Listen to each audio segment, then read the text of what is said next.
Chicago History Fair, The World's First Sustained Nuclear Reaction by Julian Lester. The year is 1939, World War II.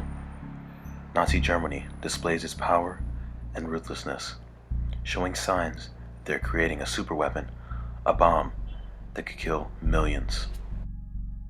The rest of the world races to beat Germany in the creation of this weapon, fearing what the Nazis will do if they're able to use it first. So scientists from all over the world pleaded Albert Einstein to send a letter to then President Franklin Delano Roosevelt for funding on the Manhattan Project, the world's first nuclear reaction. After funding from the president, the world's greatest scientists were assembled to begin work at the University of Chicago to achieve the reaction.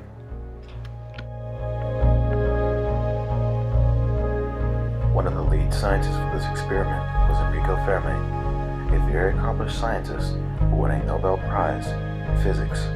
Enrico fled Italy, which is under the fascist control of Mussolini. Shortly after arriving to the USA, Fermi became a key scientist on the Manhattan Project. And even though Fermi has passed, work like his lives on at one of America's leading facilities in particle physics called Fermilabs.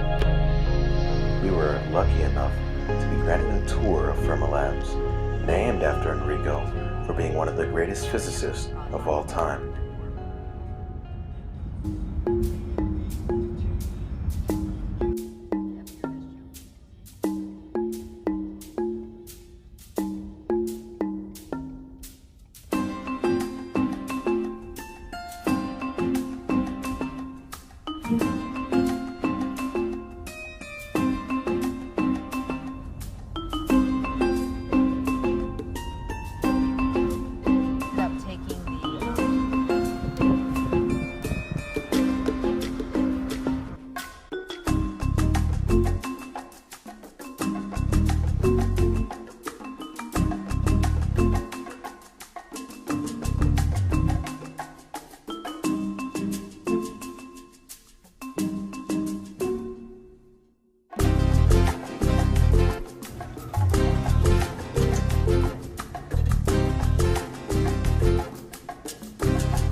Fermilabs is a historic landmark, being the home of the world's most powerful neutrino beam, leader in accelerator and detector technology, and the International Center for Particle Physics Research.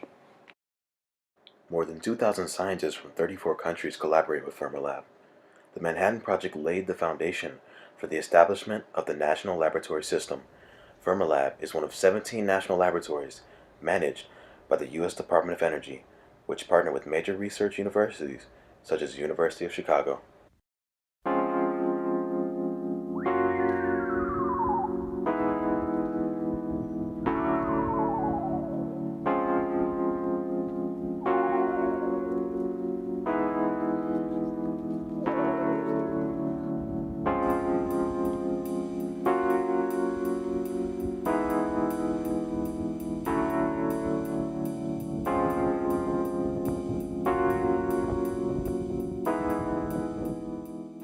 The site where the reaction occurred is now an official Chicago landmark.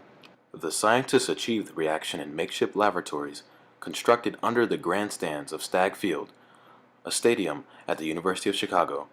On December 2nd, 1942, the experiment was a success. There is only one remaining scientist from the reaction, Frank Petrie. He was recently honored at the 75th anniversary of the reaction. The 75th anniversary was honored with a display on December 1st and 2nd of 2017. Space and time. For us in this space now.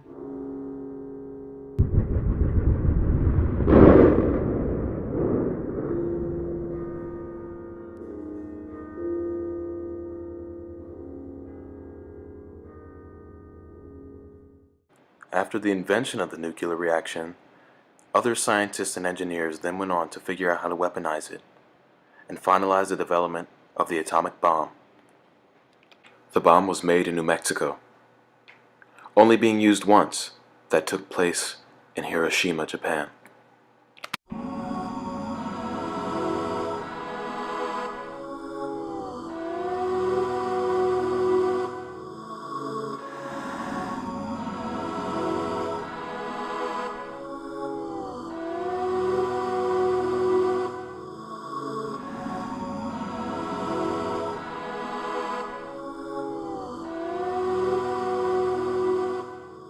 The bombing killed 150,000.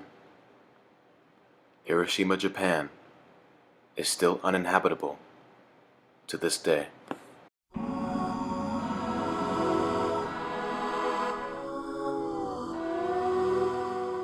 There is a candle that still burns in Japan to this day and will continue to burn until all nuclear weapons are eradicated.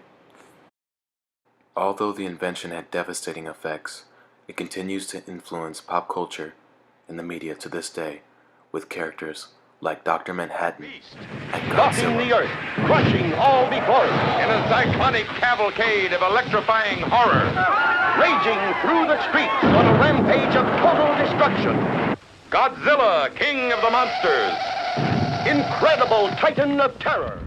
Since the first nuclear reaction, we have learned that this has great power and responsibility. It is useful for much more than bombs.